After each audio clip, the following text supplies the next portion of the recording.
As we've been reporting, there have been 2 attacks on ships in the Strait of Hormuz on Wednesday morning.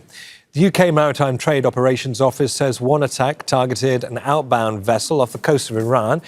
In the other attack, an Iranian gunboat opened fire at a container ship northeast of Oman, heavily damaging the vessel's bridge. Over to Malik Traina, who's live in Kuwait City. So Malik, firstly, what more do you know about these attacks and the broader situation in the Strait right now?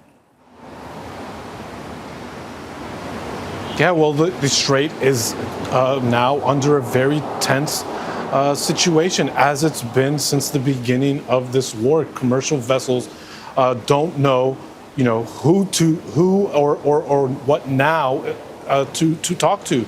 They have, the Iranians and now the U.S. also blocking passage through the Strait of Hormuz. So it's a very tense situation. As you said, a vessel 8 nautical miles west of Iran in the last 30 minutes or so said that it was fired upon. All crew are accounted for and safe. And just a few hours ago, we heard about another cargo vessel that was fired upon, and as a result, severe damage to their bridge, 15 nautical miles northeast of Oman.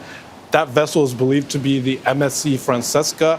It's a Panama flagged vessel. It left Dammam port in Saudi Arabia. It was heading towards Singapore. According to Tasnim news agency, that's a state-affiliated news agency in Iran, it said that it was enforcing maritime law and that the vessel was was defying warnings. And this comes to the overall picture. We heard Tawheed talk about the Iranians planning a new mechanism or regime in the Strait of Hormuz. That's something that's completely unacceptable here for Gulf countries. And when it comes to the overall ceasefire, Gulf countries have continuously called for de-escalation.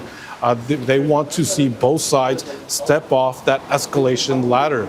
I think what people want to see here is both the U.S. naval blockade be called off and the Strait of Hormuz open. Iran has proven that it can impose its will on the Strait of Hormuz, and we know how the world economy depends on the oil, the energy resources from the Gulf.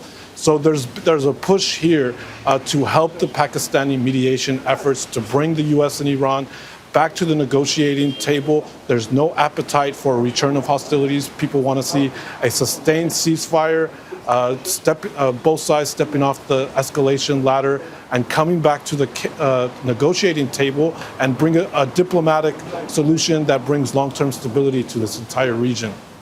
Malik, many thanks for the update. Al Jazeera's Malik Traina in Kuwait City.